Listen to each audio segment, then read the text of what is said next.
Hello, everyone, and welcome to MMA Start to Finish. I'm Julian, and this is Matt. Hi.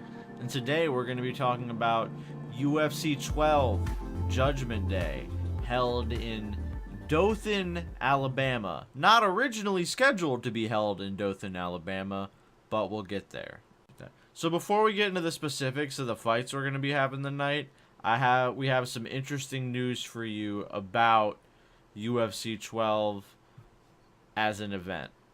After being removed from many pay-per-view carriers and with the mounting pressure from politicians such as Senator John McCain, the UFC continued having troubles finding a venue and a state which would host the UFC. It was first announced that UFC 12 would be held in Buffalo, New York. That didn't happen. They didn't sanction the fights. Spoiler, we wouldn't see MMA in New York until about 18 years later. Yeah. I think it might actually be 19, but who's counting? Then they announced it was going to be held in Oregon. They banned the event. And so they went back to Alabama, but they couldn't get Birmingham, and so they got Dothan. Which would explain the attendance drop of about 50% from 6,000 to 3,100. Yeah. It's about 200 miles southeast of Birmingham, if you're curious. So, borderline rural Alabama is the site of a borderline historic event. Historic for many reasons. First of which, we finally have some semblance of weight classes. Even if it's just above or under 200 pounds, having literally any distinction, I find to be very helpful. Yeah, we have lightweight and heavyweight. Not a lot of nuance, but it gets the job done. If you're under 199 pounds, you're a lightweight. If It's you're under 200 pounds, so you could weigh up to 199 pounds. And 200 up, you're a heavyweight. An important distinction to make, considering like 3 of the 4 in the lightweight tournament weighed 199 on the dot.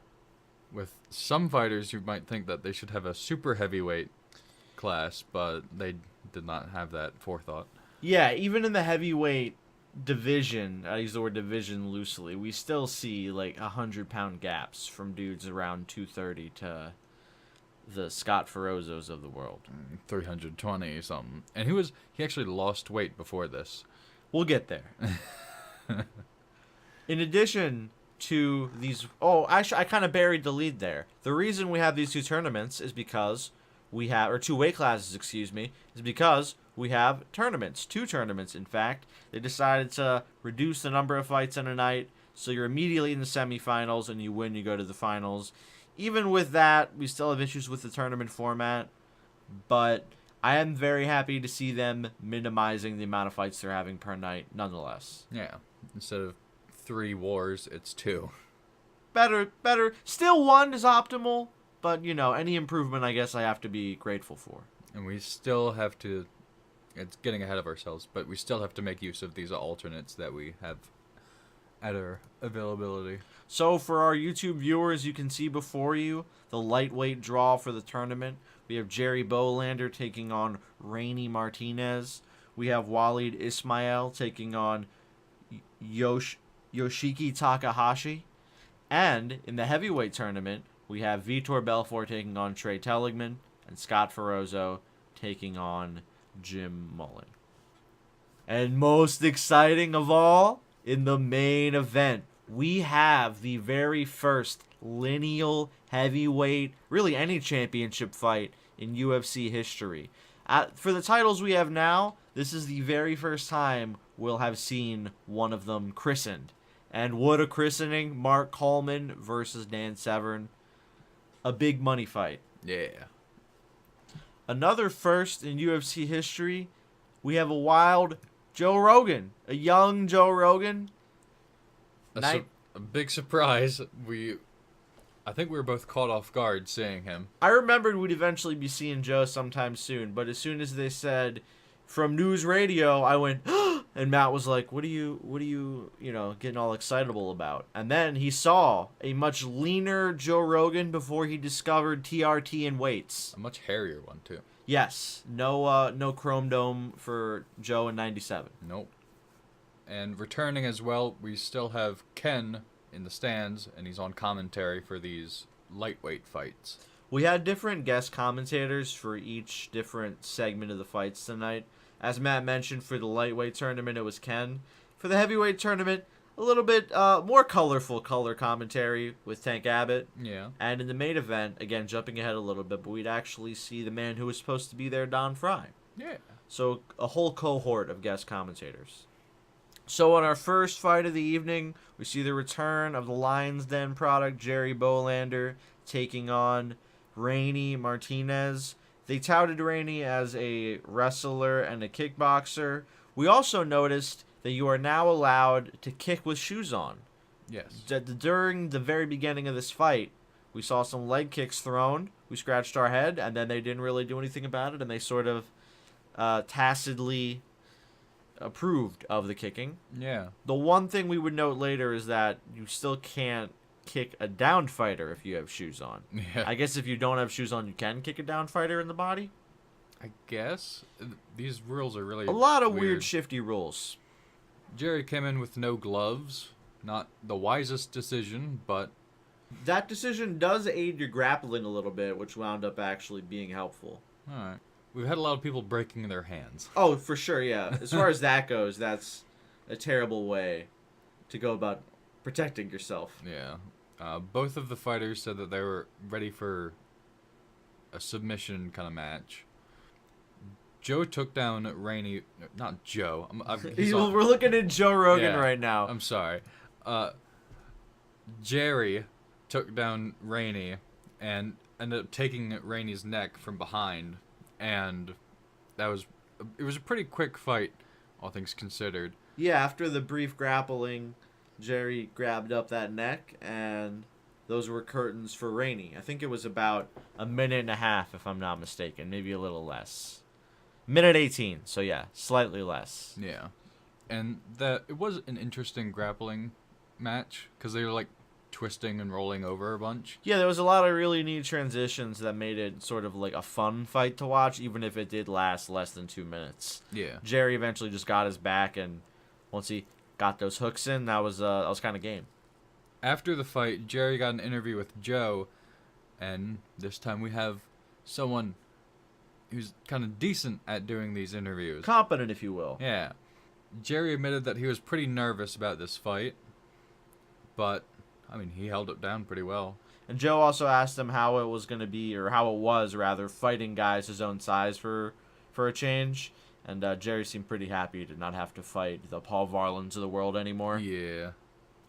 Up next, we have Walid Ismail versus Yoshiki Takahashi.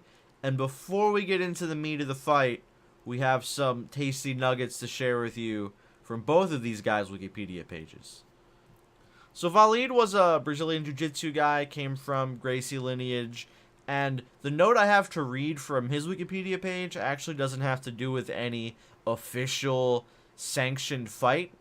It's a long entry here, so I'm not going to read it word for word because I'd be here all day. But basically, he got into a fight with like a fellow trainee in the school, and the instructor kicked them out.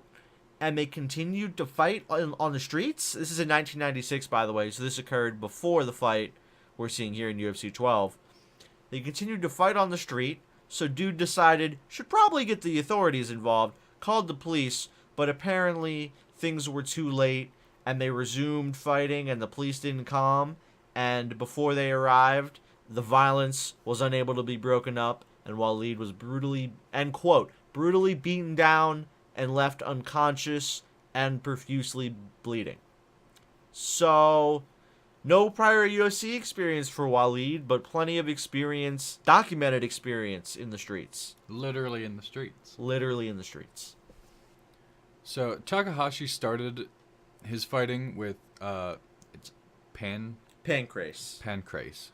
It looks like pancreas. It does look like pancreas, which, when announcing his credentials, Manny Garcia, who is our announcer, we should mention, fucked up. He called it pancreas, which is a little bit hilarious. There's a lot of messed up naming with things tonight. Yeah. I mean, things are getting better, but it's still a little bit of a ramshackle production. Yeah. Anyway, Takahashi started his mixed martial arts career against a legally blind but decorated amateur wrestler named George Wangeroff? Wangeroff? I have no clue how you'd say that. Wangeroff? But anyway, he capitalized on his opponent's inability to see his strikes. You'd think. Yeah, really? Shocking. So, he obviously won. Knocked him out twice, in fact, apparently, with roundhouse kicks. Yeah. And then it was in his second professional fight that he gained popularity because he fought Ken Shamrock. He lost, but to a heel hook. But, like, you know. During the fight, he suffered a broken jaw and severe ankle damage, which I guess indebted him to the Japanese crowd, and that's why they loved him so much. Because they're like, this dude can take a licking and keep on ticking. Yeah. But that ain't shit compared to what would come next in his pancrase career. In another memorable showing of heart, Takahashi got caught in a heel hook against Bas Rutten, which, quote, inevitably broke his shin bone in half. But he didn't want to stop fighting. No. He's a man of honor. So he stood up and continued to fight and kicked Rutten with his broken leg. His shin bone completely snapped in half, but you couldn't see it because of his boot, but that pretty much stopped him from fighting anymore. I think that would stop pretty much every human being. Can you imagine your leg feels a little compromised after a heel hook and you're like, let me test this thing out. You go to throw a kick and that shit just turns into Legos. I'm pretty sure there's a type of lizard that does almost exactly this. All right. Tangent time. What? There's some lizard that, like, breaks its arm and then uses the snapped bone as a weapon. That's metal as fuck. I'm pretty sure. Can we get that lizard in the octagon? It's a very small weight class. Atom weight. Yeah. Actual Adam's weight. But, yeah, like, breaks its arm and then stabs with its broken bone. Well, I don't think Yoshiki used his fucking broken leg as a weapon. He would have tried. I mean, if they would have let him, he sounds like the type of guy who would have tried. If he could take his boots off without hurting too much. Anyway. Passing out from pain. This is the preamble to the fight. We haven't even gotten to the fight yet. And I hate to break it to you, our tale's a little more entertaining than the fight. The fight perhaps would have been more interesting if it were not for Yoshiki's, repeated and blatant fence grabs to a point where John, if you had to throw just a number out there and guess, how many times do you think John told him and knocked his hands away from the fence? Over 15. Oh, well over 15. Well over 15. It was fucking ridiculous. Closer to 50. Dude, it was absurd. And, you know, you want to say, oh, there's a language barrier, that could be the thing. But at a certain point, dude needs to put A and B together. And I get that it's a vague rule where it's not like you can't grab the fence at all, but you can't grab onto it for like a prolonged period of time. Look, this is why they need to clarify, or why they did need to clarify the rule, I should say. Yeah. And as you can see, if you're watching on YouTube, he actually stopped a lot of takedowns that way. Waleed had a decent double leg chance, and Yoshiki was like, I see we got a nice little fence here. Yeah. Be a shame if somebody just, yanked on that thing. You can see in this screenshot that Takahashi is holding on to it. His legs were off the ground a few times in this altercation. I'd like to, talk more about the actual combat, but there's not too much to note of it. Takahashi got some decent shots in on the feet before they actually wound up grappling. He also got a mad wicked wedgie. He did. I forgot about that. You want to talk about that? Well, I mean, you can see the remnants of it right here. here. You can see the phantom wedgie that remains. But about a minute earlier, half his ass was out. Yeah, Takahashi was like, I didn't hear a rule about strangling your asshole, so he just grabbed onto those trunks and yanked on for dear life. So this fight, after grappling up against the cage and grabbing the cage and some hands being exchanged, would enter overtime, where Takahashi thought he got poked in the eye and tried to call timeout, like using like the timeout hand motion, and Big John reprimanded him like a child, which was a little weird. There's no stopping. This whole fight was weird, if we're being real. The whole fight was very strange. I felt like it was a good example of why we need better rules. Why we need clearer rules, for sure. Yeah. Even though Vali didn't perform so well. He lost this fight. So yeah, we would after overtime we would go to the judges' scorecards where Takahashi would win by unanimous decision. Yeah, but he's got a chin on him. He took a lot of hard hits and fell down, but got back up every time. That's for sure. I mean, after getting in a sub-legal fight outside of his, gym, I'd imagine this ain't shit. I guess. Well, my reason for saying that, not to get on a huge tangent here, when you're in here, you got Big John to come in and step in and save the day. When you're out on the streets, only God can save you. Only Jesus can save you. Just ask Chemo.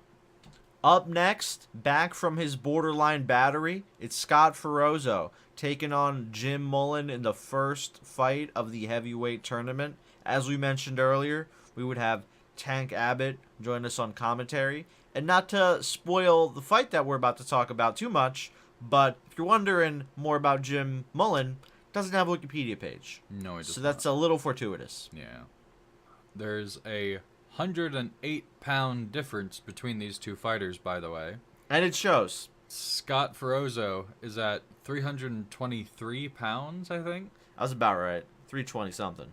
Last fight, he was at, I think, 350. So even while being easily the largest man in this on this card, has actually lost weight since the last time we've seen him. Yeah. So I guess good on you, Scott. Even though you harassed Bruce, you've shown some personal growth. In a way. Would there be some personal shrinkage? Fair point. All right. Fair point. Tank- Although I'm sure Scott would want us to call it shrinkage. He'd get very upset. True. Perhaps even after he's officially supposed to be upset. Tank's commentary, you said it was colorful. I think it was very the same thing over and over again. Ramshackle? Yeah. Yeah, I mean... He found a lot of different ways to say, made the better man win. And big people are better. Tank may be a fun guy to watch, not so fun on the microphone. Yeah. They also had to bleep him out a few times when he was mumbling. Well, yeah, I don't think he realized that his mic was still hot, even when, Manny was talking or Joe was interviewing somebody, so you could hear him, muttering stuff, off to the side. And then I think he said something crazy or fucked up, because they actually had to bleep it out later on. Yeah. Tank also said that he is commentating for the heavyweight division because he's not part of the kitty cat division. Tank, a lot of disdain for his smaller fighters. Yeah. Jim comes on without gloves, but Scott comes out with pants. Scott comes out in tights like he's about to perform in a musical, but there was nothing musical about the way he just beat the shit out of Jim Mullen. Basically, this fight could just be surmised by showing you that there's a 108-pound advantage, because all Scott really needed to do was get some pressure on Jim, and he basically swallowed him like a donut. He did show some pressure in our next picture. There's the pressure. This is how Jim would meet his unfortunate end after about 8 minutes. So Scott was pounding on Jim for a while, so badly that Big John even had to step in and have the referee take a look at a pretty bad swelling and cut on one of his eyes. Yeah. And after that separation, once they re-engaged, Scott would send him to the morgue. Yep. After a couple strikes on the feet, Scott would drop some knees that would engulf all of Jim's head, and thankfully he was okay. Because that's if you just showed me this picture and you were like, that dude is no more, I wouldn't be shocked. Like his head is just mush under that 300-pound knee. His head was consumed by the knee. Can you see any part of his head? No. I didn't think so. Scott rocked him in the beginning. They went to the fence. Then they went down. They got split up, but then they went down again. And Scott just kneed his brains out.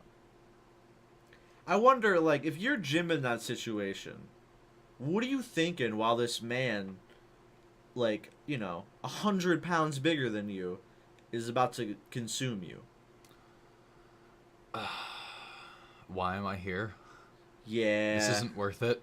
Yeah. I can just imagine him as he's about to, I would say, lace his gloves up, but he wasn't wearing any gloves. No. Just walking out to the cage thinking, I've made a mistake. Yeah. These paychecks are not worth it.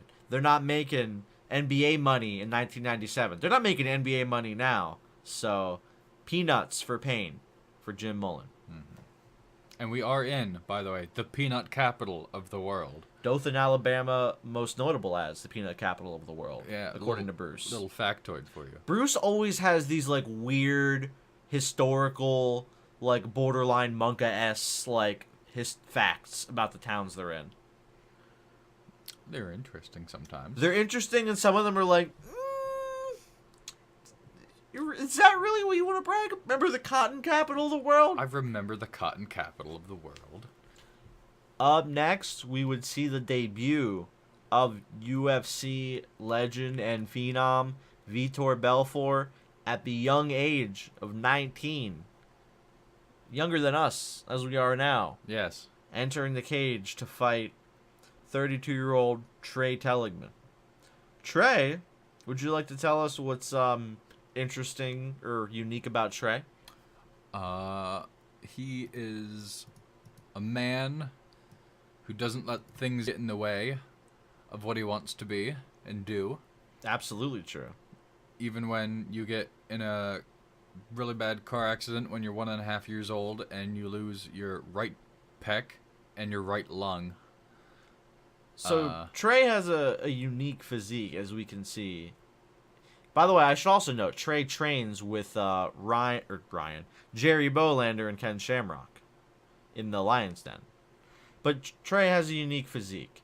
There's a little bit of like a cavity or like a void where his pec would be. Yeah. Which gives his physique a unique appearance. You know what's really interesting about it, if I'm being honest? His other muscles are fucking shredded. Like, he's jacked. Yeah. And it's not, you'd think the muscles around there would be kind of weak because there's nothing to support them really.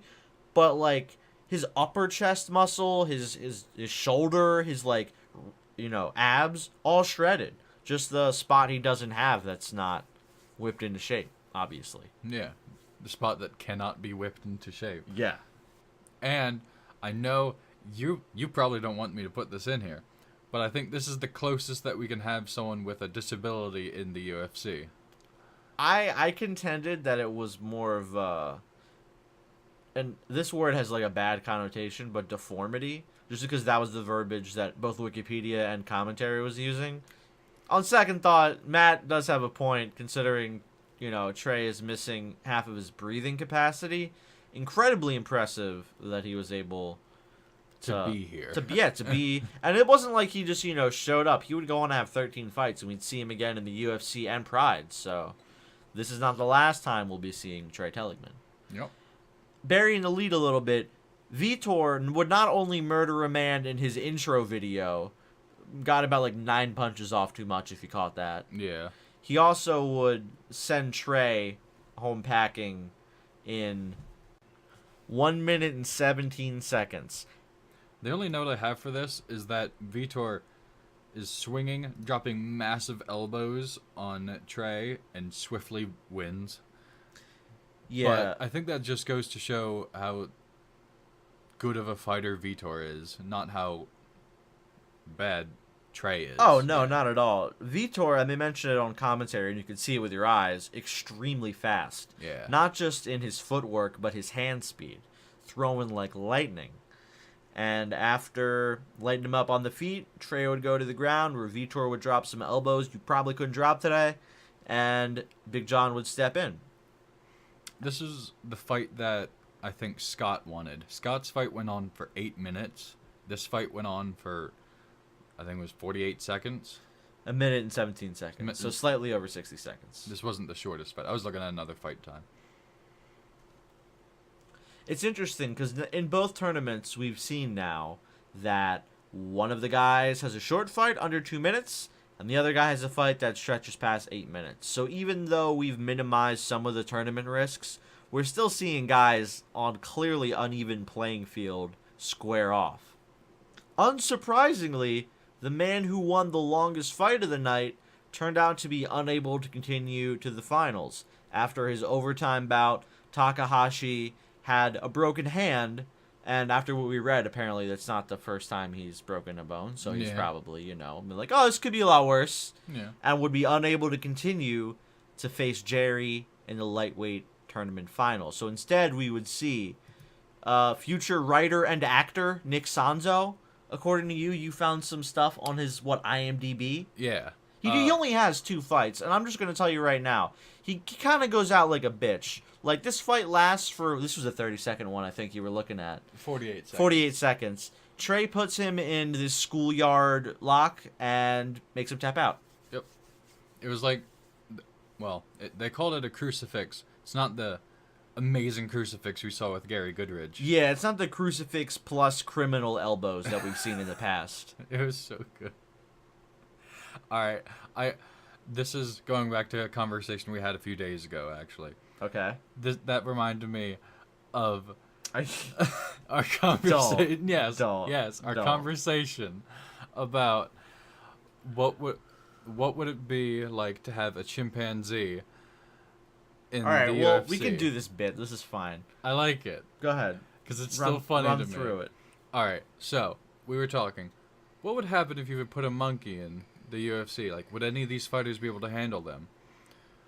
We kind of quickly concluded. No. Yeah, no. Then we thought. Well, I thought, what if we had multiple people in there? And then I said, yeah, pretty much once you have the numbers advantage, yeah, somebody's going to get fucked up. Let me be clear. Oh, yeah. Somebody's probably going to get a digit removed, but you could make it work.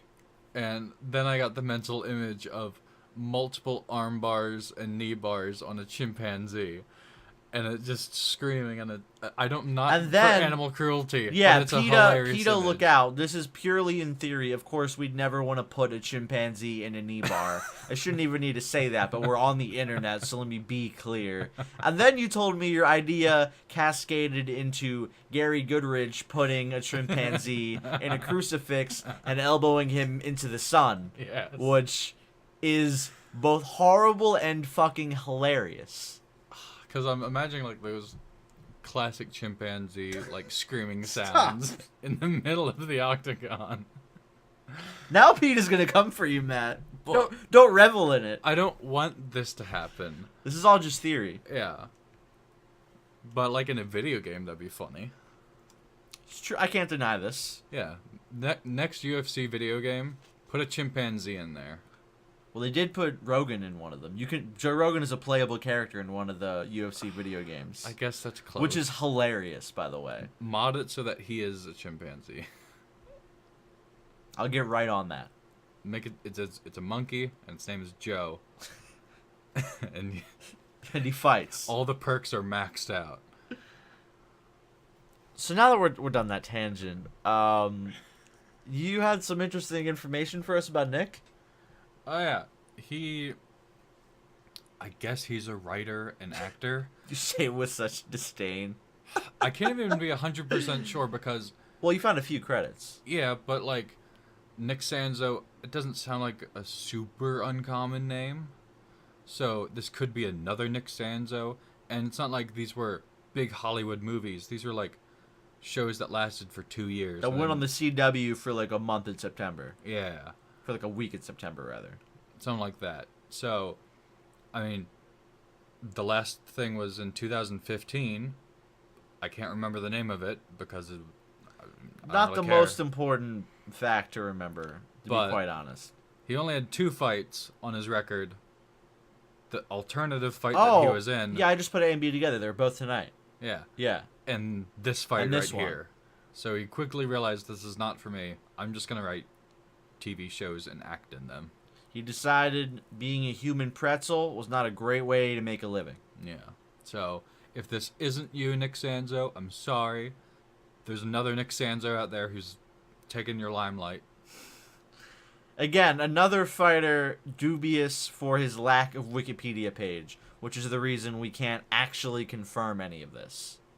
So before we would get to the heavyweight tournament final with Vitor Belfort and Scott Ferrozzo, we would be gifted, and I use that word for a reason, a training montage by Dan Severn. And there were a lot of different pictures or stills we could have taken from this that would have been hilarious. But this has to be the best one. Dan just leaping through the air like a bear. Yeah. And this isn't us editing the image to make it look whited out. This is just what they aired. This is what was broadcasted. I think while this was great, him attacking a stationary object from the air, the best one was him using that weird contraption to do like bicep curls with his neck. Yeah. I don't know what the fuck that thing was, but it was very weird. It was like a belt around his head and then another belt going around some weights, and he was just like nodding his head. Gotta make sure you have those neck muscles ready. Yeah. He's got a very odd regiment, but I'm happy we got to see this, I guess, jump scare of Dan Severn.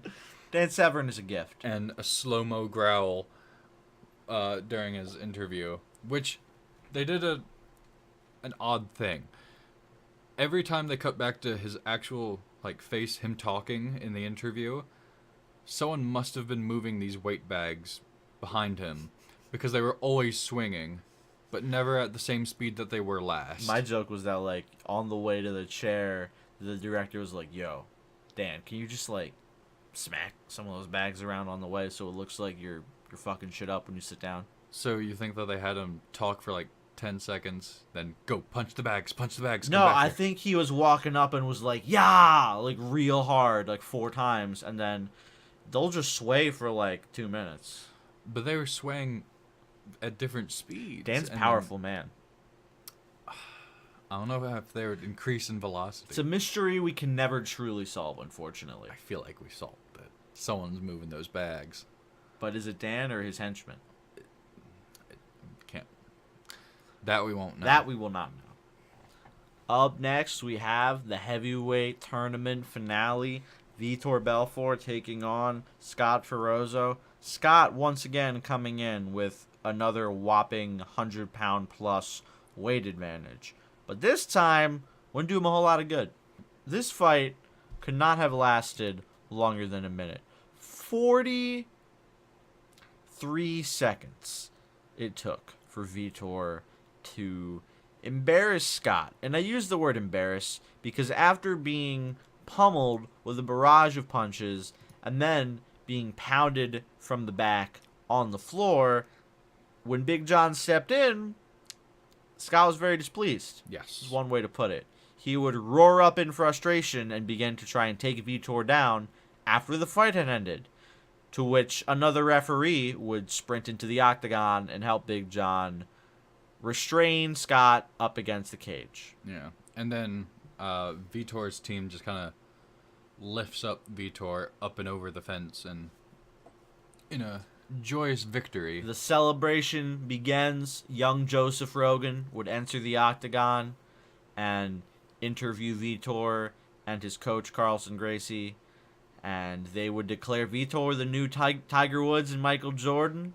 of the UFC, or at least his team was. This was actually before the fight in the locker room. They were declaring him the next great one. Yeah. And to this point, things look pretty good.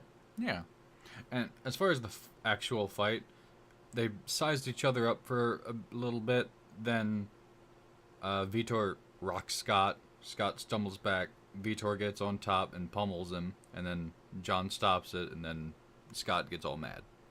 It's clear who has the technical advantage. And what's interesting was they were actually touting Vitor's ground skills coming into this fight. And I'm sure training under the Gracies, he has really, at this point, has really good jiu-jitsu experience and skills, but didn't really need him in both the fight that they showed before his first fight, and the finals. Nothing but the hands. That's all he needed to close the show. So Tank was on commentary for this. I think he was really trying to hype up Scott. Because you have a theory about this. I do have a theory about this. I think Tank wanted Scott to win, at least this fight, and then become the new heavyweight tournament champion. So that way it's like, only the champion was able to defeat me. It's a little bit of making him look better in retrospect. You know, if Scott's this unbeatable big baddie, of course Tank's going to lose. Who's going to beat Scott? Except maybe, Mark or Dan. But no, this 19-year-old kid sent him packing pretty quickly, in fact. Yeah, this new guy out of nowhere is like, bop, get on the ground. Let me show you how it's done, Tank. Yeah. So now Tank's got someone who's even better than the guy who beat him. So it's like he's number 3 now, I guess. Tank, from a pride perspective, is in deep shit. And he lashes out at Shamrock. He calls him a sham. Ha ha ha. Yeah. But as soon as Bruce started offering him a chance to like call him out for a fight, Tank's like, now hold up for a second. I don't want to... He's in a different division. We can't fight. Yeah, he was like, well, I don't know if he's in my purview right now. Yeah, so... Tank, a little bit of a shit stir, but not exactly ready to put his money where his mouth is. Well, he was offering some kisses for Bruce, but... Bruce declined. Yes. Swiftly. Up next, we have the main event of the evening, the first lineal heavyweight championship fight in UFC history. Dan and Mark ready to unify the Super Fight Championship and the Tournament Championship. Don Fry, as we mentioned previously, was on commentary, and he informed us as to why he was not the one there fighting Dan. And I was actually wrong when I guessed in one of our previous shows when I thought that perhaps the reason Don would not wind up fighting Dan is because they're friends, but he would inform us it was because at the Ultimate only 2 months earlier, he actually broke his hand. Yep. So 2 months later, you can't really fight that early. It's not so much about his hand wasn't healed 2 months later as it was that during that interim 2 months, he would, want to train for a championship fight. And first of all, 2 months is not enough time to train for a championship fight by today's standards to begin with. And second of all, he's going to be robbed of the majority of that training time with his broken hand. Yeah. So instead of being the man in the octagon, Don was the man on the microphone and would join Bruce and Jeff for this championship fight on commentary. Yep. It also doesn't help that this venue was moved 3 times. 3 times, yeah. And I think both of the committees said that Don shouldn't fight. Yeah, they didn't clear him because of his broken hand, but Don sounded displeased. It was a little hard to corroborate 100% Don's account and what was on Wikipedia, because he mentioned something about politics and BS being the reason the fans got robbed of something. Yeah. And I'm assuming that's a reference to the antics of late John McCain stirring a lot of shit and, among others, getting the UFC to move their venue several times. Yep. And getting them banned from, as we've gone over, dozens, if there are that many of the pay-per-view providers. It's 22 years later, and I agree, Don, I do feel a bit robbed, and I'm mad at these old Commissions. situations that have happened. The reason we're really robbed of that fight, and it's not like, oh, guys, well, maybe you'll see it next time. Wrong. If you caught our last show, last time was actually Don's last ever UFC fight at the Ultimate 96. According to good old trusty Wikipedia, Don would never step foot in the UFC octagon again, for one reason or another. I mentioned to Matt, though, and I'll tell you guys again, we will see Don again in Pride. So we have 2 wrestlers here squaring off in the main event, and they had clearly 2 separate strategies. Mark, despite not wearing gloves, neither of them with gloves on, actually looked like he had a bit of a striking strategy, while Dan came in looking to shoot immediately and get Mark to the ground. Yeah. First try, Mark caught him and Wobbled him a little bit. Yeah, and then they separated. Dan shot twice more. Neither time really worked out. Mark got his back and eventually got into a mounting position. Didn't do too much there, but then got a choke on Dan and then pretty much pressured him out. Unlike his name, he didn't elect to do too much hammering from that mount position, but as Matt said, would transition into side control, where nowadays you'd see him, I was saying, go for a head and arm choke, just because it's more reliable and wouldn't have taken... God, he had to have been in that choke for like 45 seconds. Yeah, he was there for a while. He was holding him for quite some time. It was a slow squeeze. I was concerned Mark was actually going to wind up burning his arms out, but as you can see here, all that he burned out was Dan's championship aspirations, as after some struggling, Dan would relent and tap. Yep.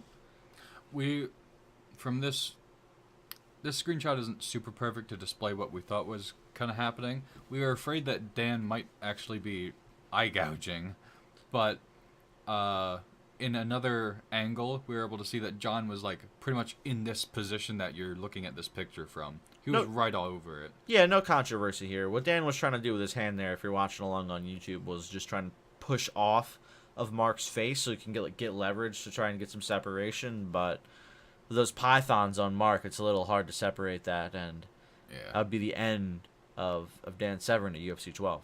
Yeah. Much to the chagrin of our friend Matthew. Yes. I'm gonna miss Dan. Well, I don't know if we don't see him again. Maybe we do see. I mean, if this was the last time we saw him, you'd think they'd say so on Wikipedia. But I imagine we're gonna see him again. Yeah. Though I don't really look at the Wikipedia too much because I don't want to get spoiled on the new stuff. Yeah. So after this fight had ended, they started going to different people, talking with others. We could see the 5 different belts that were in this room. Yeah, things got a little weird because Mark had brought out his prior championships to the octagon, and at commentary, Don was sitting there with his 2 tournament titles. So a lot of gold in the atmosphere in Dothan, Alabama. But the big gold that mattered tonight, the first ever UFC heavyweight championship, would go around Mark's waist, and soon, I imagine we'll see the first ever defense of the heavyweight championship. Yeah. As Mark looks to take on all comers. He said in his post-fight interview to Commissioner Art Davie that he would indeed be a people's champion. So we look forward to that. Yeah. In comparison, I think, Jerry Bohlander, he got a medal.